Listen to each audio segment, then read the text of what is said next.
ETF index mutual funds నేర్చుకుని stock మార్కెట్లో రాణించాలనుకుంటున్నారా? వెంటనే ఈ నెంబర్కి కాల్ చేయండి.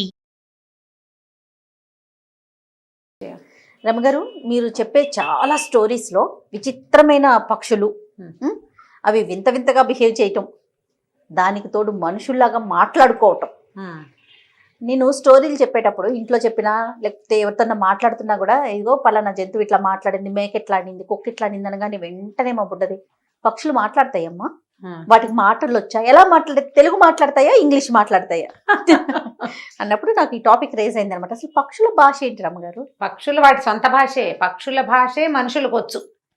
పక్షులు రెండు మాట్లాడుకుంటున్నాయి, ఆ సౌండ్స్ విని మనిషికి తెలిసింది. నువ్వు కాశీ మజిలీ కథల్లో విన్నాము, అదే కదా. దానికి బోళ్ళంత పెద్ద కథ ఉంది. పక్షుల భాష, పక్షులది కూడా ఒక ప్రత్యేకమైన భాష. జంతువులకి జరగబోయేవి ముందే తెలుస్తాయి. అవును, అడవిలో సింహం వేటకు బయలుదేరంగానే పక్షులు అన్ని కామ్గా అయిపోతాయి.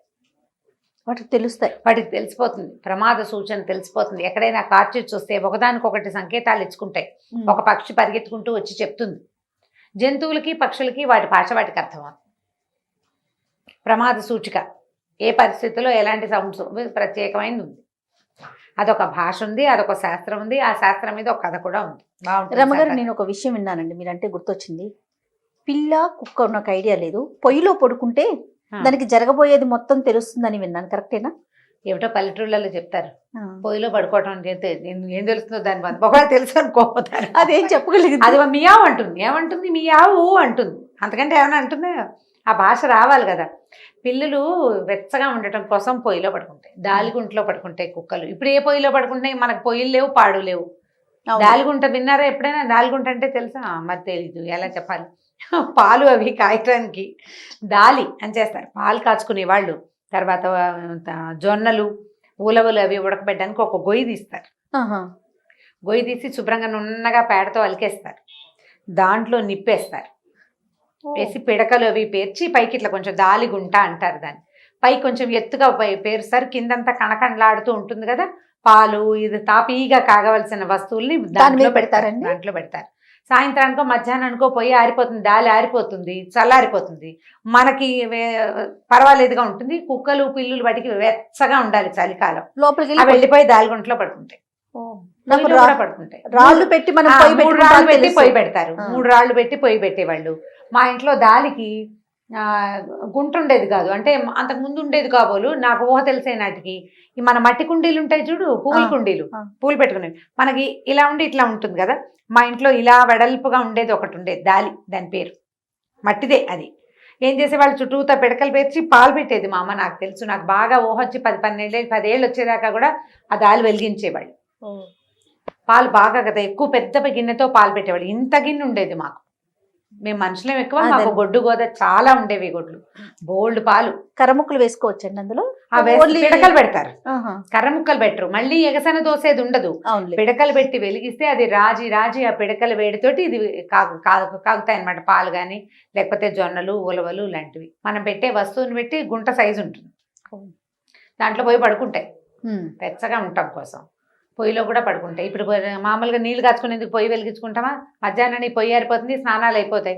సాయంత్రం అవసరం అయితే వెలిగిస్తారు, మామూలు కాలాల్లో వెలిగిస్తారు. శీతాకాలం ఎవరన్నా చుట్టాలు వస్తారు, చంటి పిల్లలు ఉన్నారంటే ఏదో కాస్త పెట్టుకుంటారు, లేకపోతే ఉండదు. పని చేసే వాళ్ళు ఉంటారు కదా, వ్యవసాయ పనుల వాళ్ళు సాయంకాలం పొయ్యి వెలిగించుకుంటారు వేడి నీళ్ళ కోసం.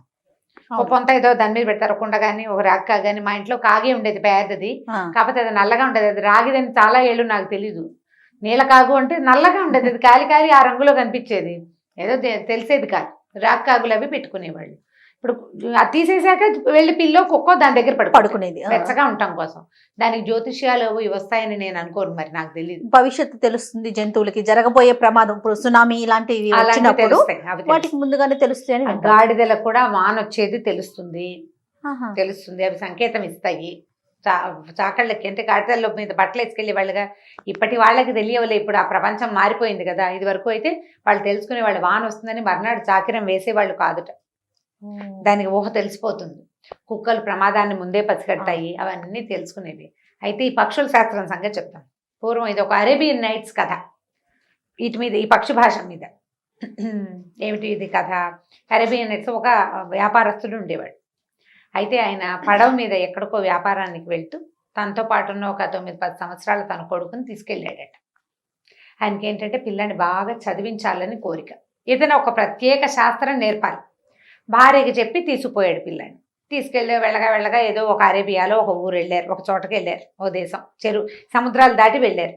వెళ్తే ఏమైంది, ఆ ఊళ్ళో ఏమైనా విద్యలు అవి ఉన్నాయా, వింతలు విడుదలని నాన్న కొడుకు కలిసి తిరుగుతుంటే ఒక పాఠశాల లాంటిది కనపడింది. అందులో ఒక పక్షుల తాలూకు శబ్దాలు చేస్తూ ఒక సౌండ్ వినపడింది. మనుషులు ఎవరు చిప్ చిప్ చిప్ చిక్ ట్రిక్ ట్రిక్ అంటున్నారు. ఆ ట్రిక్కి మీనింగ్ ఏమిటి, చిప్కి మీనింగ్ ఏమిటి చెప్తున్నారనమాట. ఇదేదో విచిత్రంగా ఉంది, ఏమిటో చూద్దామని ఆ నాన్న కొడుకు ఆ లోపలికి వెళ్ళారు. అక్కడ ఒక ముసలి ఫకీర్ ఒక ఆయన ఉన్నారు. ఆయన ఏంటంటే పక్షుల భాష పిల్లలకి విద్యార్థులకి నేర్పిస్తున్నాడు. పక్షి భాష, పక్షి ఎడమ వైపుకు పరిగెడితే ఏమవుతుంది, కుడివైపుకు పరిగెడితే ఏమవుతుంది, ఏమిటి దాని ఉద్దేశం, అది చెప్పదలుచుకుంటుంది, ఏం చెప్తుంది అనేది చక్కగా శాస్త్రం ప్రకారం నేర్పిస్తున్నాడు. ఈయనకి చాలా సంతోషం వచ్చింది. అబ్బో ఎంత బాగుంది, మన పిల్లాడు కూడా నేర్పించాలని. అయ్యా నేను ఫలానా దేశం వాడినండి, వ్యాపారానికి వచ్చాను, ఇదిగో మా పిల్లాడు, వీడు చాలా బుద్ధిమంతుడు, చదువుకోవాలనుకుంటున్నాడు, నాకు కూడా చదివించాలనుంది, మీకు బోల్డ్ ధనం ఇస్తా, నా దగ్గర చాలా డబ్బు ఉంది, మా పిల్లాడికి పక్షి భాష నేర్పించండి అన్నాడు. సరే ఆయన ఒప్పుకున్నాడు. 6 ఇంతంత బ్యాగులతోటి ధనపు సంచులు తెచ్చిపెట్టాడు. పెద్ద పెద్ద బ్యాగులు తెచ్చిపెట్టాడు ఆయన వ్యాపారస్తుడు. తెచ్చిపెట్టి పిల్లాడిని ఆయనకు అప్పచెప్పాడు. పిల్లాడి చక్క బుద్ధిమంతుడు, ఉంచుకున్నారు.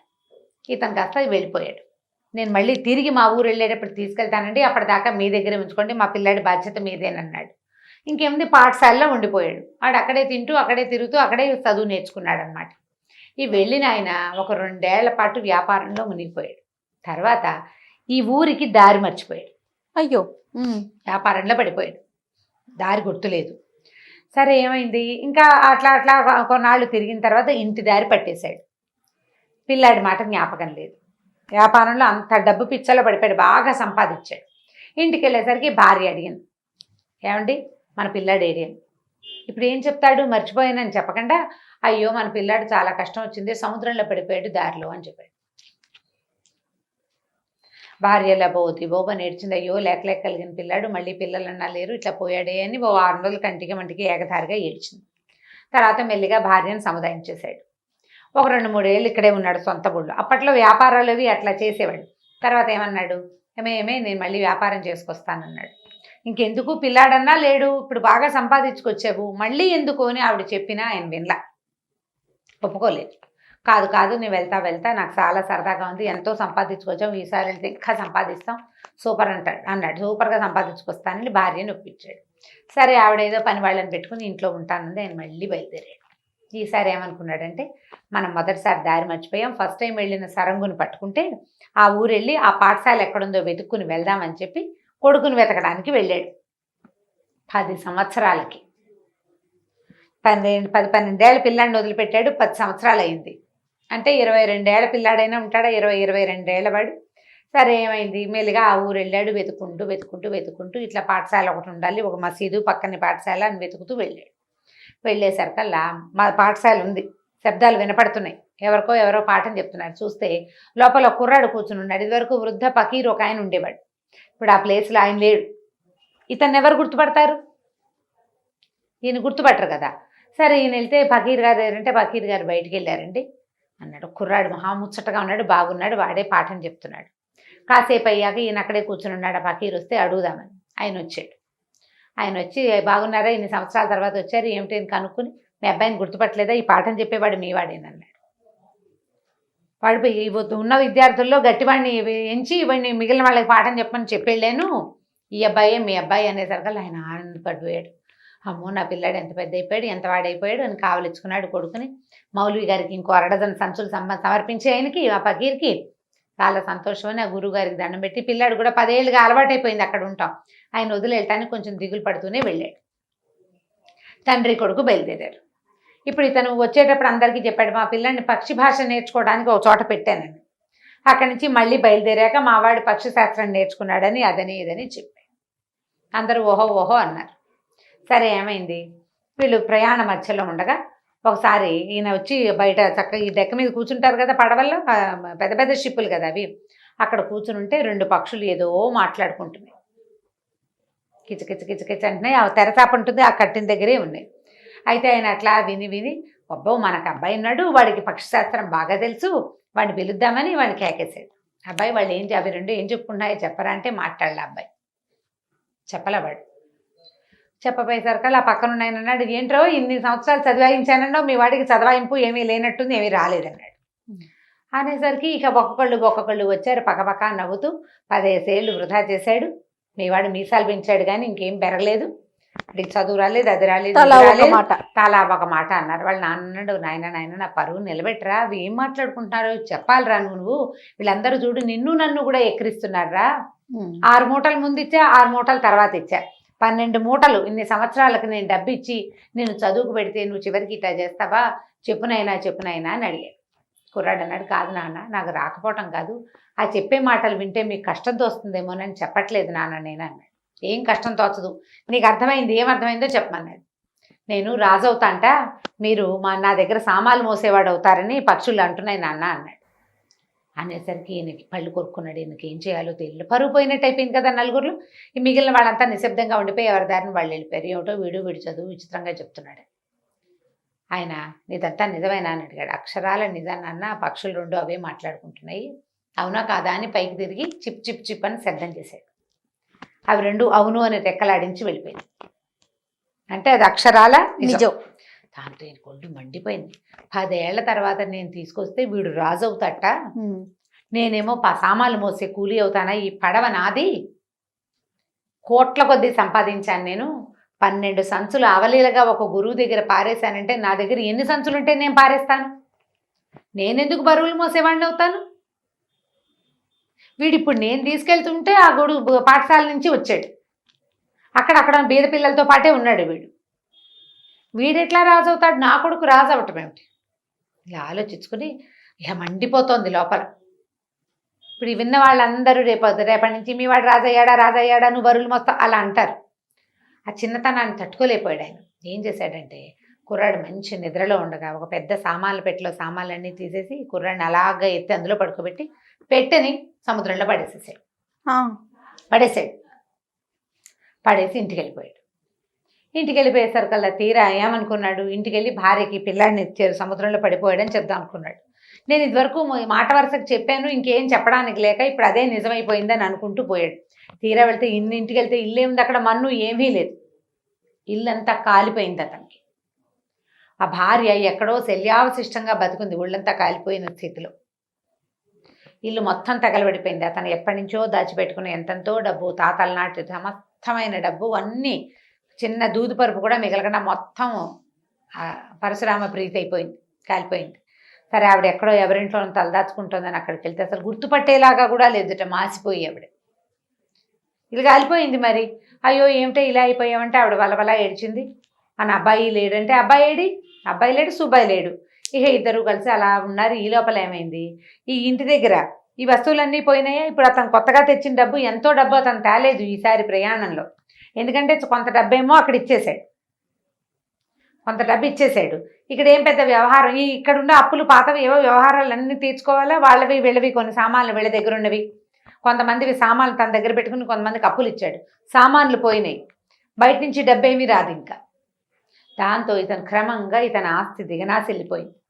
రెండోది ఏమిటంటే, కొడుకుని తనే చేతులతో చంపేశానన్న భావన అతన్ని కుంగదీసేసింది. పిల్లాడినైనా తెచ్చుకుని ఉంటే ఈ సమయంలో ఆసరాగా ఉండేది కదా, పొరపాటు చేశాను అనిపించేసింది. ఇక డల్గా అయిపోయాడు. ఇంతలో అక్కడ ఏమైంది, సముద్రంలో పడేశాడా, ఆ పెట్టె తేలుకుంటూ పోయి ఒక పల్లెటూరు చేరింది. సముద్రం అంచు వెంబడి అలా వెళ్తాయి కదా పెట్టెలు, పాత సామాన్లు అవి అలా తేలుతుంటాయి, బాటిల్స్ అవి తేలుతాయి సముద్రంలో. ఈ తేలి అది ఒక పల్లెటూరు చేరింది. ఆ పల్లెటూరులో ఒక చేపలు పట్టే జాలరాయిని చూసి ఇది ఏదో పెట్టె బాగుందని, పెట్టె చూస్తే చాలా గట్టిగా దిట్టంగా ఉంది, లాక్కొచ్చాడు బయటికి, మోసుకెళ్ళాడు ఇంటికి. బరువుగా ఉంది, ఈడ్చుకుంటూ పోయాడు. ఈడ్చుకుని వెళ్ళిన తర్వాత ఏమైంది, భార్య తను కలిసి ఆ పెట్టె పగలగొట్టారు. లోపల చక్కటి బట్టలు వేసుకుని అందమైన పిల్లాడు పడుకుని ఉన్నాడు. వాళ్ళకి పిల్లలు లేరు. వాళ్ళు కాస్త తెల్లబోయారు. నాయన ఎక్కడ పాడిపోయి నువ్వు ఏమిటో నాయన అని పైకి లేవదీశారు. అయ్యో ఎంత కష్టం వచ్చింది నీకు అని దగ్గర కూర్చోబెట్టుకుని వాడికి అన్నం సున్నం పెట్టి కాస్త చక్కగా దగ్గర కూర్చొని చూసుకున్నారు. బాగా చూసుకుంటే ఇతను ఏమన్నాడు, మీరు ఇక నన్ను పెంచుకోండి, మీరు నాకు పెంపుడు తల్లిదండ్రులుగా ఉండండి అని అడిగాడు. ఆ పెట్టెని పగలేసి ముక్కలు చేసేసి, పెద్ద పెట్టె కదా, చేసి చక్కగా వంట చేసుకున్నారు వాళ్ళు. అక్కడి నుంచి ఇతను ఏం చేశాడంటే మంచి బట్టలు కట్టుకుని ఉన్నాడు కదా, చాలా ఖరీదైనవి, దానికి ఉన్న గుండీలు కూడా వజ్రాలేట, బాబా మెడకేమో ముత్యాలతో పనితనం చేస్తుంది, వర్క్ చేస్తుంది అనమాట, ముత్యాల వర్క్. అవి చొక్కా బుడదీసి ఇది ఎక్కడైనా శుభ్రంగా అమ్మి డబ్బులు పెట్టుకురా నాన్న, మన ఇద్దరు మనం హాయిగా ఉందామని చెప్పి, నేను ఇంకా పేద బతుకైపోయింది నాది, నేను ఇంకా ధనవంతుడి కుమారుని కాను, ఒక పేద జాలరివాడి కుమారుణ్ణి, కాబట్టి బట్టలు అమ్మేసి నేను కూడా మీతో పాటు పేద బట్టలే కట్టుకుంటాను, ఈ వదిలో లాల్చి పైసమా వేసుకుని ఆ బట్టలు తీసి ఇచ్చేసాయి. ఆ బట్టలు అమ్మేశారు. అమ్మేసుకుని కొంత ధనం తెచ్చుకున్నారు. చుట్టుపక్కల అందరూ చెప్పుకున్నారు, వీళ్ళకి ఎన్ని సంవత్సరాలుగానో పిల్ల జల్లా లేరు, కానీ ఒక లక్షణమైన పిల్లాడు మాత్రం భలే దొరికాడు, వీళ్ళ ఇబ్బందులు తీర్చడానికి వచ్చాడు, భగవంతుడు ఇచ్చిన ఫరిష్తా వాడని చెప్పుకున్నారు. ఆ ఊళ్ళో అందరికీ తెలిసింది. అయితే ఆ ఊర్లో ఆ రాజుగారికి ఒక విచిత్రమైన సమస్య వచ్చింది. ఏంటంటే ఈయన సభ తీరుస్తాడట రోజు. ఒక 3 పక్షులు వస్తాయట ఎక్కడి నుంచో వచ్చి, ఆ 3 పక్షులు ఏదేదో అరుస్తాయి పైన, ఎంతసేపో అరిచి చివరికి రాజుగారికి బట్టతలు ఉందట బ్రహ్మానందంగా, మామూలుగా లేదు, బ్రహ్మాండంగా ఉంది. ఆ బట్టతల మీద ఏమైనా తెచ్చి పడేసిపోతున్నాయి, రెట్టేస్తాయి, లేకపోతే దుమ్ము రాలుస్తాయి, ఏ గడ్డి పరకలో తెచ్చి అక్కడ పారేస్తాయి. ప్రతిరోజు ఆ కిచ గోలలో సభాసదులు ఏం చెప్తున్నారో ఆయనకు వినపడేది కాదు, అవి వెళ్ళేవి కాదు అవతలకి. ఇలాంటివి వస్తుంటాయి అప్పుడప్పుడు. ఈ రాజుగారికి విసుగు పుట్టిపోయింది. వాళ్ళని వెళ్ళి అడిగాడు, అసలు ఈ పక్షులు ఎందుకు వస్తాయి, అదేమో ఓపెన్ టాప్, ఎందుకు వస్తున్నాయి, పోనీ అవి ఏమిటో కిచకిచమంటాయి, ఏం చెప్తున్నాయి, ఈ రోజు నా నెత్తి మీద ఏదో ఒకటి ఎందుకు పడేస్తాయి అంటే, ఇక గడిచిందే ఇన్ని రోజులు గడిచినా రాజుకి ఈ సమస్య తీరలే. ఆయన ప్రధానమంత్రిని కేకేసి ఏం చెప్పాడంటే, వారం తిరిగే లోపల ఈ సమస్యకి సమాధానం చెప్తావా, తలకాయ ఎగరేయమన్నావా అనేది, లేదా ఎవడైతే ఈ సమాధానం చెప్తాడో దీనికి వాడికి అర్ధరాజ్యం రాసిస్తాను అని చెప్పేసరికి ఈ ప్రధాని ఇప్పుడు తన మెడబోతుంది, లేదా అర్ధరాజ్యం ఇవ్వాలి, ఏం చేయాలి అని ఆలోచిస్తూ ఉండగా ఆ చుట్టాలు ఆయన ఎవరో వచ్చి, మన ఈ నదీ తీరంలో ఒకళ్ళు ఉన్నారు కదా ఆ బెస్తవాళ్ళు, వాళ్ళకు ఒక పిల్లాడు దొరికాడు, ఇట్లా 20 ఏళ్ళ వాడు భలే తెలివైన వాడు, చాలా బాగా మాట్లాడతాట అంటే, ఏమిటో అది చూద్దాం, సముద్రంలో కొట్టుకొచ్చిన పిల్లాడు ఎవరో చూద్దాము, వాడెవడో ఫరిస్తా అని చెప్పుకుంటున్నారని ఈయన పోయి అక్కడికి వెళ్ళాడు ప్రధానమంత్రి. వెళ్ళేసరికల్లా వీళ్ళు మాట్లాడుకున్నారు, ఎక్కడి నుంచి వచ్చావు, అక్కడి నుంచి వచ్చావు, నువ్వు అది ఇది అని అడిగితే పక్షిశాస్త్రం తెలుసని తెలుసుకున్నాడు. అయితే మా రాజుగారికి ఒక పెద్ద సమస్య ఉంది నాయనా, వారం రోజుల్లో నా తల ఉండేలాగా లేదు అన్నాడు. ఈ కుర్రాడికి తెలుసు, ఆయన నడిచొస్తుంటే ఆయన పైనుంచి వస్తున్నటువంటి కాకి కేకలు పెట్టిందనమాట, వారం రోజుల్లో ఈయన తల పోతుందని ఈ కుర్రాడికి తెలియజేసింది. మీకు తల లేనట్టుందే అన్నట్ట వీడు. అనేసరికి నీకు ఎట్లా తెలిసింది ఏంటంటే, నాకు పక్షి భాష తెలుసు అని చెప్పేసరికి అలా సరే ఆయన ఏమన్నాడు, ఇట్లా రాజుగారికి సమస్య ఉంది, అర్ధరాజ్యం రాస్తారు, నువ్వు ఏదైనా ప్రయత్నం చేయమన్నాడు. అయితే సరే ఒప్పుకున్నాడు. కుర్రాడు మర్నాడు వచ్చేసరికల్లా రాజు, ఇంతమంది ఉన్న వాళ్ళు ఎవరికి తెలియదు, ఈ కుర్రాడు ఎవడో ఎక్కడి నుంచి వచ్చిన వాడికి ఏం తెలుస్తుంది అని భావించాడు. సరే సమాధానం సరిగ్గా రాకపోతే తలకాయ నరికేస్తామన్నాడు. రెడీగా ఉన్నాడు కుర్రాడు, వాడికి తెలుసు. సరే సభ తీర్చారు, పక్షులు వచ్చినాయి, పైకి విని అంతా విన్నాడు కుర్రాడు. ఏమంటున్నాయో చెప్పన్నాడు. 3 పిట్టలు వచ్చాయి కదా, అందులో ఒకటి ఆడపిట్ట, 2 మగ పిట్టలు. ఓహో. ఒకటి తూర్పు దేశం నుంచి వచ్చిన పిట్ట, ఒకటి 2 పిట్టలు పడమర దేశం, ఆడ మగ, అవి 2 ఇక్కడ ఉండేవి. అయితే ఏమైంది, 2 పడమర నుంచి ఇప్పుడు మళ్ళీ వచ్చింది, ఆ పిట్ట ఎక్కడికో వెళ్ళిపోయి వచ్చింది. ఒక పిట్ట ఇందులో ఈ పక్షికి మొదట జతగట్టింది. ఇది తన సొంత దేశం వెళ్ళిపోయింది, ఇక్కడ కాకుండా వెళ్ళిపోయేసరికల్లా ఒంటరిగా ఉండి ఆ పక్షి ఏం చేసింది, ఇక్కడ లోకల్గా ఉన్న ఒక పిట్టతోటి ఫ్రెండ్షిప్ చేసింది. వీళ్ళిద్దరూ కలిసి 2 సార్లు గుడ్లు పెట్టిన తర్వాత ఆ పాత పక్షి వచ్చేసింది. ఇప్పుడు వీళ్ళు కొట్టుకుంటున్నారు. దాని మొదటి మొగుడు వచ్చాడు అనమాట, పక్షి తాలూకు మొదటి భర్త వచ్చాడు. న్యాయం చెప్పు, నేను వీళ్ళిద్దరిలో ఎవరితోటి ఉండాలి అని అడుగుతోంది ఆడపక్షి. ఇది నిజమా కాదా అంటే, పక్షులు వచ్చి కూర్చోండి అని చెప్పాడు. 3 పక్షులు వచ్చి కూర్చున్నాయి మాట్లాడకండి అంటే నిజమేనమాట. అప్పుడు రాజుగారిని న్యాయం చెప్పమన్నారు. రాజుగారు న్యాయం చెప్పమంటే రాజుగారు ఏం చెప్తాడు న్యాయం, రాజుగారు నేను చెప్పలేను, నువ్వే చెప్పు సమాధానం అన్నాడు. ఏమన్నాడంటే, ఎవరి దేశం వాళ్ళు వెళ్ళిపోండి, ఈ దేశంలో ఉండదు. తూర్పు నుంచి వచ్చిన పక్షి తూర్పుకి వెళ్ళిపోవాలి, పడమటి నుంచి వచ్చిన పక్షి పడమటికి వెళ్ళిపోవాలి. మగ పక్షులు 2 వెళ్ళడానికి రెడీ అయిపోయినాయి. అవి 2 పక్కల నుంచి వచ్చినాయి. ఇప్పుడు ఈ ఆడపక్షికి ఏం చెప్పాడంటే, నీకు ఎవరంటే ఇష్టమైతే వాళ్ళతో వెళ్ళిపో నువ్వు అనగానే అది పడమటి పక్షితో వెళ్ళిపోవడానికి రెడీ వెళ్ళిపోయినాయి పక్షులు. 3 ఒక్కసారి వెళ్ళిపోయినాయి. ప్రజలంతా జయధ్వానాలు చేశారు. ఎంత సింపుల్గా మాట వినిపించేశాడు, చిరుపు చిరుపు అని శబ్దం చేస్తూ వీడు. ఓహో అన్నారు. ఓహో అన్నాక, రాజా మీరు సంతకం పెట్టండి అని చెప్పారు. అర్ధరాజ్యం సంతకం పెట్టడం ఇష్టం లేదు ఆయనకి. దీనికి డబ్బులు ఇవ్వాలా, దీనికి మనం ఆ రాజ్యం ఇవ్వాలా అనిపించింది. అయితే ఈ అబ్బాయి అన్నాడు, మీరు మొదట ఒక మాట ఒప్పుకున్నారు, ఒప్పుకున్న ప్రకారం చేసి తీరాలి. మీరు మెడ నరికేస్తానన్నారు, నేను ఒప్పుకున్నా కదా. ఒకవేళ ఈ పక్షులు కనుక నా మాట వినకపోయి ఉంటే మీరు నా మెడ నరికేవారు. అందులో ఏమైనా వెనక్కి తీసేది ఉందంటే వెనక్కి తీసేది లేదు. మరి రాజ్యం ఇవ్వడానికి వెనక్కి తీస్తే ఎట్లా అనేసరికి ఆయన ఒప్పుకోలేదు. ఆయన నచ్చలేదు, నేను ఆలోచిస్తానన్నాడు. అనేసరికి కుర్రాడు అన్నాడు, అలా కాదు, మీకు పక్షులు సత్తా ఏంటో చూపిస్తానన్నాడు. ఆకాశం వైపు తిరిగి పైకి తలకాయ పైకెత్తి 2 చేతులు పైకెత్తి ఏవో శబ్దాలు చేశాడు. ఒక అరగంటలో మబ్బు వచ్చేసిందిట పైన. వాన వచ్చేలాగా ఉందంటే కుర్రాడు పక్కపక్క అనమాట. వాన కాదు, సరిగ్గా చూడండి ఏమొస్తున్నాయని. భయంకరమైన పక్షులు మొత్తం ఆకాశం అంతా మేఘాలు కమ్మినట్టు కమ్మేసినాయి ఈ అబ్బాయి పిలిచిన పిలుపుకి. అబ్బా, దగ్గరకు వస్తే అవన్నీ పక్షులే, అన్ని అడవి పక్షులే. వీడు పిలిచిన పిలుపులు వినేసి వచ్చేసినాయి అవన్నీ. దూరం నుంచి చూస్తే మబ్బల్లే కనపడుతుంది, దగ్గరకు వస్తే పక్షులు. అన్ని పక్షులు మొత్తం ఊరంతా మేఘావృతంగా అయిపోయింది. అంటే కిందకు వచ్చి పొడిచేస్తాయి. రాజు కంగారు పడిపోయాడు. ప్రజలంతా ఏమైపోతారు? బాబాబు నీ పుణ్యం ఉంటుంది, ఈ ఆడవ పక్షులన్నింటినీ పంపించేసేయి. అసలు 1-2 ఆడవ పక్షులను చూస్తేనే భయం వేస్తుంది, అన్ని వేలాది పక్షులు చూస్తే కంగారు పుట్టదు. ఊరంతా గగ్గోలెత్తిపోయారు. రాజు అన్నాడు, వాళ్ళని వాటిని పంపేసి అర్ధరాజ్యమే కదా, నేను సంతకం పెట్టిచ్చేస్తానన్నాడు. సంతకం పెట్టి ఆ కుర్రాన్ని తన దగ్గర ఉంచుకున్నాడు. ఇద్దరు వీడు సైగ చేసి చిన్న శబ్దం చేసేసరికి మొత్తం పక్షులన్నీ వెళ్ళిపోయాయి. రాజుకు నిజానికి పిల్లలు లేరు. ఊరికే దారైపోయేవాడికి ఎందుకు ఇవ్వాలనిపించింది ఆయనకి, అంతే. తర్వాత క్రమంగా రాజు ఈ కుర్రాడు ఒకే చోట ఉండటంతో ఈ కుర్రాడు ఏం చేశాడంటే, తను పెంచుకున్నారుగా బెస్తవాళ్ళు, జాలరి అమ్మ నాన్న, వాళ్ళని కూడా తెచ్చుకుని చక్కగా మంచి బట్టలు కట్టించి తనతోటే ఉంచుకున్నాడు. ఈ ఉంచుకుని కొంతకాలం అయ్యేసరికి రాజుగారు చనిపోతూ తన మిగిలిన రాజ్యాన్ని కూడా ఈ కుర్రాడి పరం చేసేసాడు. ఆ రాజ్యం మొత్తానికి అబ్బాయే రాజు అయిపోయాడు. ఇప్పుడు అక్కడ అమ్మ నాన్న ఉన్నారు కదా, వాళ్ళకి ఆ ఊళ్ళో ఏమీ కలి లేదు, గంజి లేదు, ఏమి పుట్టల వాళ్ళకి. సరే వేరే ఊరు వెళ్ళి ఏదైనా పని చేసుకుని బతుకుదామని వాళ్ళు ఈ ఊరు వచ్చారు.